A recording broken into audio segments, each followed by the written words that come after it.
Assalamualaikum warahmatullahi wabarakatuh. Selamat pagi dan salam sejahtera untuk kita semua. Saya Adang Prianto dari Program Magister Manajemen Fakultas Ekonomika dan Bisnis Universitas Gadjah Mada. Pada kesempatan ini, saya akan mempresentasikan tesis saya yang berjudul Strategi Transformasi Digital PT TWC, Analisis Implementasi dengan Pendekatan McKinsey 7S. Topik ini saya angkat karena saya percaya bahwa transformasi digital di sektor pariwisata bukan hanya tentang adopsi teknologi, tapi juga bagaimana organisasi menyesuaikan struktur, budaya, dan cara berpikirnya untuk menghadapi perubahan zaman. Transformasi digital kini menjadi fondasi pertumbuhan ekonomi di berbagai sektor, tak terkecuali pariwisata. Studi McKinsey tahun 2021 menyebutkan bahwa digitalisasi berpotensi menyumbang lebih dari 305 miliar US dollar bagi ekonomi Asia Pasifik pada tahun 2025. Teknologi seperti AR, VR, IoT, dan AI kini digunakan untuk menciptakan pengalaman wisata yang lebih personal, interaktif, dan berbasis data. Pariwisata bukan lagi hanya soal destinasi, tapi tentang pengalaman berbasis teknologi, mulai dari pemesanan tiket hingga storytelling di lokasi. PT Taman Wisata Candi sebagai BUMN yang mengelola warisan budaya nasional menghadapi tantangan internal yang cukup kompleks. Struktur organisasi masih birokratis, budaya kerjanya konvensional, dan infrastruktur digital belum sepenuhnya siap. Lebih dari itu, ada kesenjangan digital antar generasi, serta resistensi terhadap perubahan, terutama dari karyawan yang lebih senior. Dalam konteks inilah, pendekatan McKinsey 7S menjadi sangat relevan, karena mampu melihat proses transformasi tidak hanya dari sisi teknis, tapi juga dari sisi manusia dan budaya. Berangkat dari latar belakang tersebut, saya merumuskan 2 pertanyaan inti dalam penelitian ini. Apa saja pertanyaan itu? Pertama, bagaimana proses implementasi transformasi digital dilakukan oleh PT TWC dalam kerangka menjadi Destination Management Organization atau DMO? Kedua, apa saja faktor yang mendorong dan menghambat pelaksanaan transformasi ini? Sejauh mana keselarasan 7 elemen dalam McKinsey 7S mampu mendukung keunggulan kompetitif PT TWC, yaitu strategi, structure, systems, shared values, skills, style, dan staff. Pertanyaan-pertanyaan ini menjadi fondasi analisis yang akan saya paparkan sepanjang presentasi ini. Untuk menjawab pertanyaan tersebut, saya menekankan tujuan dan manfaat penelitian sebagai berikut. Penelitian ini bertujuan untuk menganalisis strategi digital yang dijalankan PT TWC dan menilai keselarasan antara elemen-elemen strategis dan kultural organisasi. Manfaatnya pun cukup luas, yaitu bagi manajemen PT TWC, ini bisa menjadi bahan evaluasi untuk menyusun roadmap digital berikutnya.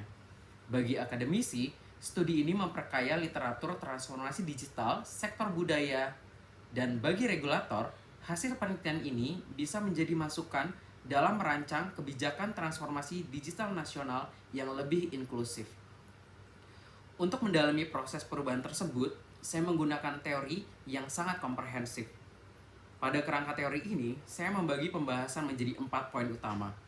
Pertama, konsep transformasi digital ditekankan sebagai perubahan menyeluruh, tidak hanya teknologi, tetapi juga mindset dan kapabilitas, khususnya di sektor pariwisata. Yang kedua, dipilihnya McKinsey 7S karena mampu menilai secara holistik unsur keras dan lunak organisasi. Relevan untuk mengkaji transformasi di BUMN seperti PT TWC. Ketiga, setelah saya melakukan perbandingan framework yaitu Capgemini, Deloitte DMM atau Digital Maturity Model, BCG DAI, Digital Acceleration Index, MIT Framework, maka menegaskan bahwa McKinsey 7S adalah yang paling cocok karena mempertimbangkan budaya dan sumber daya manusianya. Terakhir, saya gunakan model Grindel untuk menguraikan implementasi kegiatan secara realistis dan mendalam di lapangan. Untuk memahami bagaimana teori ini diterapkan, mari kita lihat bagaimana teknologi metodologi yang saya susun. Penelitian ini menggunakan metodologi kualitatif deskriptif dengan pendekatan studi kasus tunggal, yaitu pada PT TWC. Saya melakukan wawancara dengan dua divisi yang sangat strategis, yaitu IT dan Talent Development, dan menganalisis data sekunder seperti laporan tahunan, laporan keuangan, serta dokumen internal lainnya. Data dianalisis dengan model Miles dan Huberman, serta dikonfirmasi dengan triangulasi dan member checking agar validitas tetap terjaga. Nah, sebelum masuk ke hasil, mari kita kenali dulu profil singkat PT TWC sebagai objek utama penelitian tesis ini. PT Taman Wisata Candi atau TWC didirikan pada tahun 1980 dan resmi menjadi persero pada tahun 2012. Lalu, sejak Oktober 2021, TWC tergabung dalam Holding in Journey sebagai holding destinasi budaya. Perusahaan ini mengelola kawasan warisan dunia seperti Borobudur dan Prambanan, serta mengemban visi menjadi Destination Management Organization yang kelas dunia.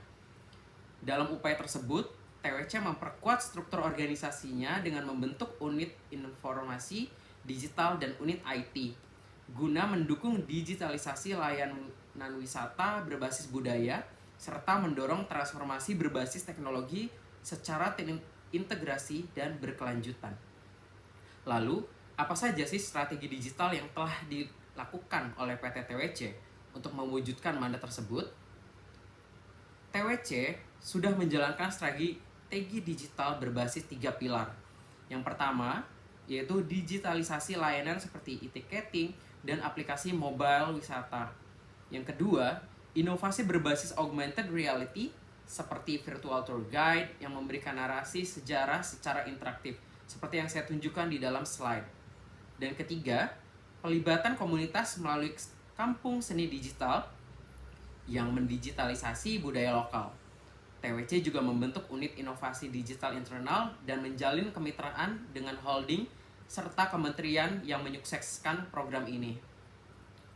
Seluruh strategi tersebut kemudian saya uji dengan McKinsey 7S untuk mengetahui seberapa selaras elemen organisasinya.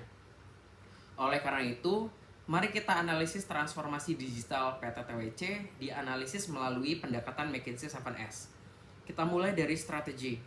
Strateginya difokuskan pada roadmap menuju DMO kelas dunia seperti yang tertera di tujuan perusahaan secara eksplisit, seperti yang saya tampilkan di dalam slide. Dengan integrasi layanan digital dan kemitraan ekosistem pariwisata. Elemen kedua yaitu structure. Struktur organisasi disesuaikan dengan membentuk divisi inovasi dan mempercepat pengambilan keputusan. Untuk elemen ketiga yaitu sistem. Sistem operasional dimodernisasi lewat e-ticketing, visitor tracking, dan integrasi ITMS. Yang keempat yaitu elemen shared values. Di sisi nilai kolektif, terjadi pergeseran dari pelestarian semata ke arah preserving through innovation. Semua ini menunjukkan bahwa transformasi digital di TWC tidak hanya bersifat teknis, tapi juga menyeluruh, seperti nilai, sistem, dan budaya organisasi secara keseluruhan. Sedangkan untuk elemen lainnya, yaitu style. PT TWC menerapkan gaya kepemimpinan yang kolaboratif dan transformasional untuk mendorong adopsi teknologi di semua level, dari level director sampai operasional yang paling bawah. Untuk elemen style, penguatan SDM dilakukan melalui pemetaan kompetensi digital dan pelatihan teknologi informasi yang telah diikuti oleh 312 karyawan di tahun 2023. Di elemen terakhir yaitu skill, perusahaan telah fokus pada pengembangan keterampilan digital melalui pelatihan ITMS atau Rinjani yang saya tampilkan juga di slide, yaitu seperti pemanfaatan AI dalam layanan wisata, serta penggunaan big data untuk memahami perilaku pengunjung, juga kemitraan pelatihan yang melibatkan kampus dan vendor teknologi informasi. Hal ini menunjukkan komitmen PT TWC untuk membangun sumber daya manusia yang adaptif terhadap transformasi digital yang berkelanjutan. Lalu, untuk lebih memudahkan pemahaman dan selaras dengan pertanyaan penelitian tesis saya ini, maka saya kelompokkan menjadi 2 kategori, yaitu faktor pendukung atau enabler dan faktor penghambat. atau inhibitor. Di slide ini saya tampilkan faktor pendukung dan penghambat transformasi digital PTTWC. Di sisi pendukung di sebelah kiri, kita melihat bahwa strategi digital in journey, struktur yang responsif melalui Digital Innovation Department, nilai akhlak BUMN yang mendorong inovasi, serta sistem rekrutmen staff dan pelatihan staff yang berbasis kompetensi telah menjadi kekuatan utama. Namun sayang sekali di sebelah kanan, tantangan tetap saja ada, yaitu seperti sistem IT yang belum terintegrasi penuh, kesenjangan keterampilan digital antar staff, serta gaya kepemimpinan birokratis dan KPI yang masih sangat konservatif untuk saat ini. Identifikasi faktor ini penting untuk menyusun langkah transformasi yang lebih terarah dan menyeluruh. Dari temuan ini, saya dapat mengolah lebih lanjut menjadi kesimpulan utama yang bisa dijadikan bahan refleksi organisasi. Dari tesis ini, saya temukan ada 3 temuan besar. Yang pertama, yaitu transformasi digital berjalan aktif, namun masih belum optimal. Yang kedua, ketidakseimbangan antara elemen strategi dan eksekusi, sistem dan struktur berjalan, tapi budaya masih belum menyusul. Yang ketiga, nilai organisasi masih sangat konservatif, belum menyatu dengan semangat inovasi digital. Nah, dari temuan tersebut, saya bisa menarik kesimpulan seperti 3 poin ini. Yang pertama yaitu transformasi digital PTTWC sudah berada di jalur yang benar, tapi belum sepenuhnya menyentuh seluruh lapisan organisasi. Poin yang kedua yaitu elemen keras seperti strategi dan sistem sudah matang, tapi elemen lunak seperti culture dan leadership masih belum sinkron. Yang ketiga yaitu transformasi digital harus dilihat sebagai perubahan sistematik yang menyeluruh, bukan hanya sekadar proyek teknologi. Untuk itu, saya menyusun 3 rekomendasi strategis berdasarkan tesis ini. Yang pertama, perlu dilakukan transformasi nilai dan budaya kerja ke arah digital mindset yang agile dan kolaboratif.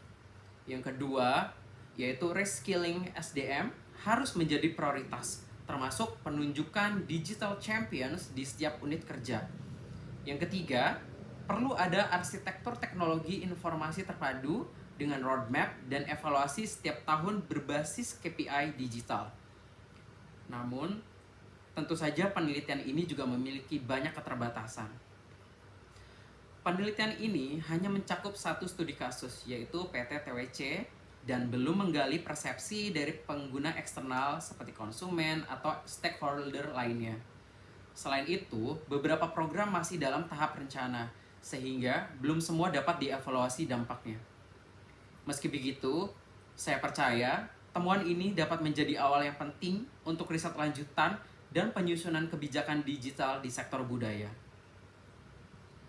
Akhir kata, saya ucapkan terima kasih yang sebesar-besarnya kepada dosen pembimbing saya, yaitu Pak Eli, atas waktu dan bimbingannya.